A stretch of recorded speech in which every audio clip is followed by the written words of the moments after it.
ओ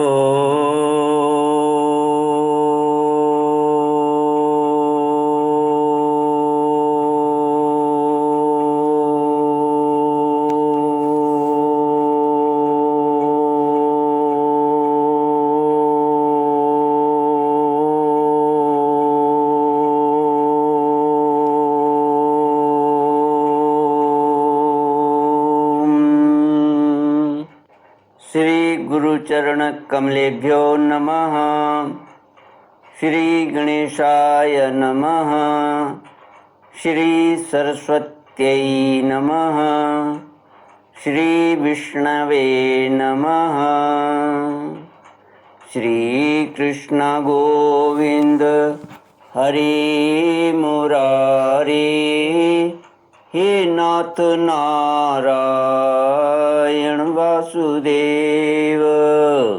श्री कृष्ण गोविंद हरे मुरारे, हे नाथ नारायण वासुदेव। हे नाथ नारायण वासुदेव, हे नाथ नारायण वासुदेव। श्री कृष्ण गोविंद हरे मुरारे, श्री कृष्ण गोविंद हरे मुरारे, हे नाथ नारायण वासुदेव। ओम नमो भगवते वासुदेवाय। ओम नमो भगवते वासुदेवाय। ओम नमो भगवते वासुदेवाय।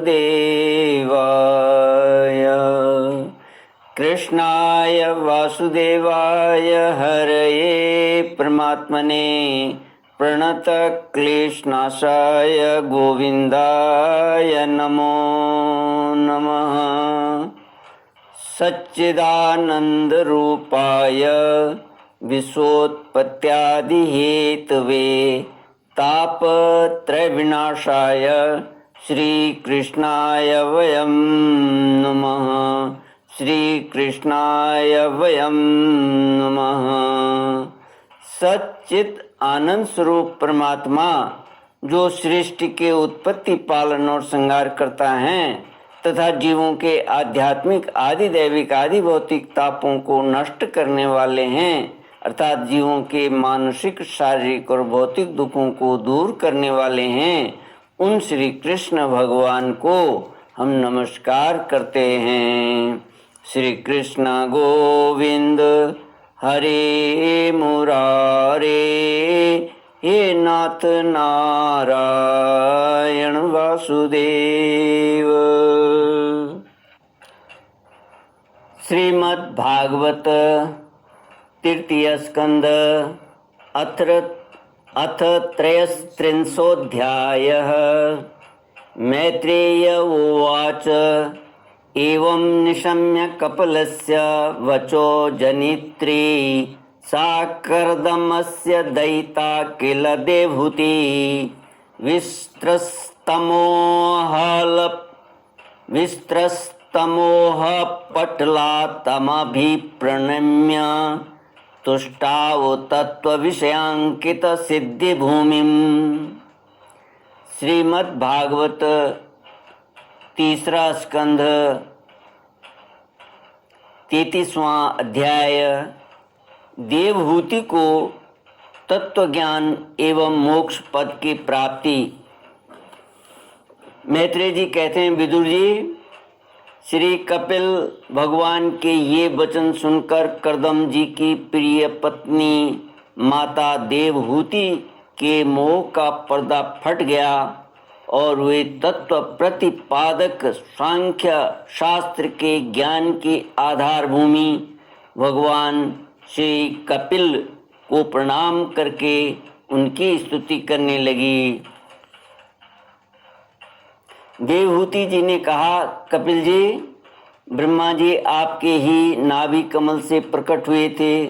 उन्होंने प्रलयकालीन जल में शयन करने वाले आपके पंचभूत, इंद्रिय, शब्द आदि विषय और मनोमय विग्रह का जो सत्वादि गुणों के प्रवाह से युक्त सत्स्वरूप और कार्य एवं कारण दोनों का बीज है, ध्यान ही किया था। आप निष्क्रिय, सत्य संकल्प, संपूर्ण जीवों के प्रभु तथा सहस्रों अचिंत्य शक्तियों के सब शक्तियों से संपन्न हैं। अपनी शक्ति को गुण प्रवाह रूप से ब्रह्मादि अनंत मूर्तियों में विभक्त करके उनके द्वारा आप स्वयं ही विश्व की रचना आदि करते हैं।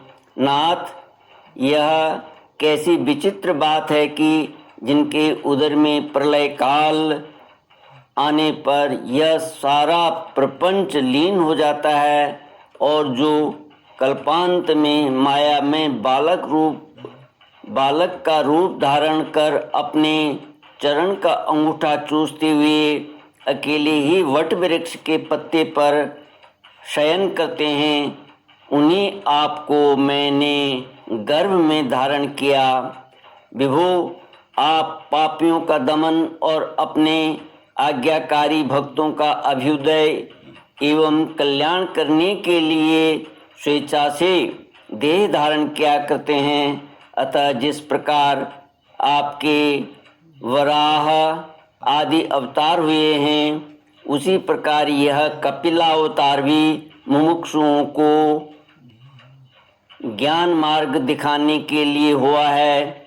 भगवान, आपके नामों का श्रवण या कीर्तन करने से तथा भूले भटके कभी कभी आपका वंदन या स्मरण करने से ही कुत्ते का मांस खाने वाला चांडाल भी सोमयाजी ब्राह्मण के समान पूजनीय हो सकता है। फिर आपका दर्शन करने से मनुष्य कृत्य हो जाए, इसमें तो कहना ही क्या है। अहो वह चांडाल भी इसी से सर्वश्रेष्ठ है कि उसकी जीवा के अग्रभाग में आपका नाम विराजमान है। जो श्रेष्ठ पुरुष आपका नाम उच्चारण करते हैं, उन्होंने तप, हवन, तीर्थ स्नान, सदाचार पालन और वेदाध्ययन सब कुछ कर लिया।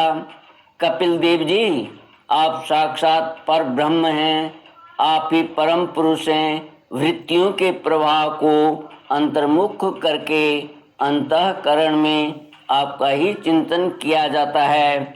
अतः आप अपने तेज से माया के कार्य गुण प्रवाह को शांत कर देते हैं तथा आपके ही उदर में संपूर्ण वेद तत्व निहित है। ऐसे साक्षात विष्णु स्वरूप आपको मैं प्रणाम करती हूँ। श्री कृष्ण गोविंद हरे मुरारे, हे नाथ नारायण वासुदेव। मैत्रेय जी कहते हैं, माता के इस प्रकार स्तुति करने पर मातृवत्सल परम पुरुष भगवान कपिल देव जी ने उनसे गंभीर वाणी में कहा। कपिल देव जी ने कहा, माता जी, मैंने तुम्हें जो यह सुगम मार्ग बताया है, इसका अवलंबन करने से तुम शीघ्र ही परम पद प्राप्त कर लोगी। तुम मेरे इस मत में विश्वास करो। ब्रह्मवादी लोगों ने इसका सेवन किया है। इसके द्वारा तुम मेरे जन्म मरण रहित स्वरूप को प्राप्त कर लोगी। जो लोग मेरे इस मत को नहीं जानते, वे जन्म मृत्यु के चक्र में पड़ते हैं। मैत्रेय जी कहते हैं, इस प्रकार अपने श्रेष्ठ आत्म ज्ञान का उपदेश कर श्री कपिल देव जी अपनी ब्रह्मवादिनी जननी की अनुमति लेकर वहाँ से चले गए। तब देवहूति जी भी सरस्वती के मुकुट सदृश अपने आश्रम में अपने पुत्र के उपदेश किए हुए योग साधन के द्वारा योगाभ्यास करती हुई समाधि में स्थित हो गईं। त्रिकाल स्नान करने से उनकी घुंघराली अलकें भूरी भूरी जटाओं में परिणित हो गईं तथा चीर वस्त्रों से ढका हुआ शरीर उग्र तपस्या के कारण दुर्बल हो गया। उन्होंने प्रजापति कर्दम के तप और योग बल से प्राप्त अनुपम गार्हस्थ्य सुख को, जिसके लिए देवता भी तरसते थे, त्याग दिया, जिसमें दुग्ध फेन के समान स्वच्छ और सुकोमल शैया से युक्त हाथी दांत के पलंग, सुवर्ण के पात्र, सोने के सिंहासन और उन पर कोमल कोमल गद्दे बिछे हुए थे तथा जिसकी स्वच्छ स्फटिक मणि और महामरकत मणि की भीतों में रत्नों की बनी हुई रमणी मूर्तियों के सहित मणिमय दीपक जगमगा रहे थे, जो फूलों से लदे हुए अनेकों दिव्य वृक्षों से सुशोभित था, जिसमें अनेक प्रकार के पक्षियों का कलरव और मत वाले भंवरों का गुंजार होता रहता था। जहाँ की कमलगंध से सुवासित बावलियों में करदम जी के साथ उनका लाड़ प्यार पाकर क्रीड़ा के लिए प्रवेश करने पर उसका देवहूति का गंधर्व गण गुणगान किया करते और जिसे पाने के लिए इंद्राणियां भी लालायित रहती थीं। उस ग्रहोद्यान की भी ममता उन्होंने त्याग दी, किंतु पुत्र वियोग से व्याकुल होने के कारण अवश्य उनका मुख कुछ उदास हो गया। पति के वनगमन के अनंतर पुत्र का भी वियोग हो गया। वियोग हो जाने से वे आत्मज्ञान संपन्न होकर भी ऐसी व्याकुल हो गईं जैसे बछड़े के बिछुड़ जाने से उसे प्यार करने वाली गौ। वत्स विदुर अपने पुत्र कपिल देव रूप भगवान हरि का ही चिंतन करते करते हुए कुछ ही दिनों में ऐसे ऐश्वर्य संपन्न घर से भी उपरक्त हो गईं। फिर वे कपिल देव जी ने भगवान के जिस ध्यान करने योग्य प्रसन्न वदनारविंद युक्त स्वरूप का वर्णन किया था, उसके एक एक अवयव का तथा उस समग्र रूप का भी चिंतन करती हुई ध्यान में तत्पर हो गईं। भगवत भक्ति के प्रवाह, प्रबल वैराग्य और यथोचित कर्मानुष्ठान से उत्पन्न हुए ब्रह्म साक्षात्कार कराने वाले ज्ञान द्वारा चित्त शुद्ध हो जाने पर वे उस सर्वव्यापक आत्मा के ध्यान में मग्न हो गईं, जो अपने स्वरूप के प्रकाश से माया जनित आवरण को दूर कर देता है। इस प्रकार जीव के अधिष्ठान भूत पर ब्रह्म श्री भगवान में ही बुद्धि की स्थिति हो जाने से उनका जीव भाव निवृत्त हो गया और वे समस्त क्लेशों से मुक्त होकर परमानंद में निमग्न हो गईं। अब निरंतर समाधिस्थ रहने के कारण उनकी विषयों के सत्यत्व की भ्रांति मिट गई और उन्हें अपने शरीर की भी शुद्धि न रही। जैसे जागे हुए पुरुष को अपने स्वप्न में देखे हुए शरीर की नहीं रहती, उनके शरीर का पोषण भी दूसरों के द्वारा ही होता था, किंतु किसी प्रकार का मानसिक क्लेश न होने के कारण वह दुर्बल नहीं हुआ। उसका तेज और भी निखर गया और वह मैल के कारण धूम युक्त अग्नि के समान सुशोभित होने लगा। उनके बाल बिखर गए थे और वस्त्र भी गिर गया था। तथापि निरंतर श्री भगवान में ही चित्त लगा रहने के कारण उन्हें अपने तपोयोगमय शरीर की कुछ भी शुद्धि नहीं थी। केवल प्रारब्ध ही उसकी रक्षा करता था।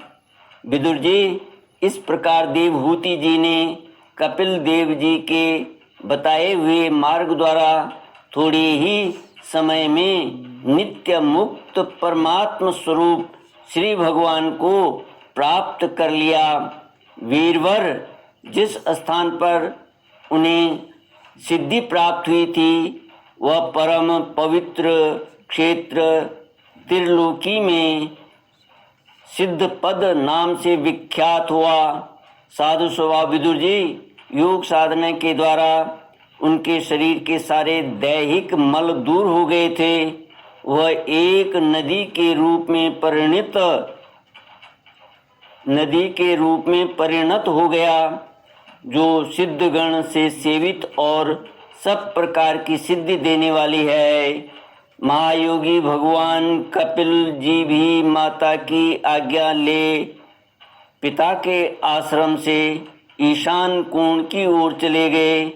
वहाँ स्वयं समुद्र ने उनका पूजन करके उन्हें स्थान दिया। वे तीनों लोगों को शांति प्रदान करने के लिए योग मार्ग का अवलंबन कर समाधि में स्थित हो गए हैं। सिद्ध, चारण, गंधर्व, मुनि और अप्सरागण उनकी स्तुति करते हैं तथा सांख्याचार्य गण भी उनका सब प्रकार स्तवन करते रहते हैं। निष्पाप विदुर जी, तुम्हारे पूछने से मैंने तुम्हें यह भगवान कपिल और देवहूति का परम पवित्र संवाद सुनाया। यह कपिल देव जी का मत अध्यात्म योग का गूढ़ रहस्य है। जो पुरुष इसका श्रवण या वर्णन करता है वह भगवान गरुड़ध्वज की भक्ति से युक्त होकर शीघ्र ही श्री हरि के चरणारविंदों को प्राप्त करता है। श्री कृष्ण गोविंद हरि मुरारे, हे नाथ नारायण वासुदेव।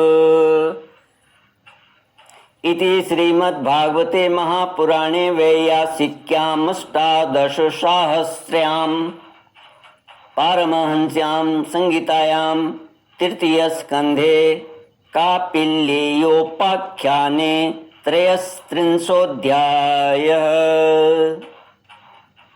इति तृतीय स्कंद समाप्त। ओम पूर्णमद पूर्णमिदं पूर्णात् पूर्णमुदच्यते पूर्णस्य पूर्णमादाय पूर्णमेवावशिष्यते। ओम शांति शांति शांति।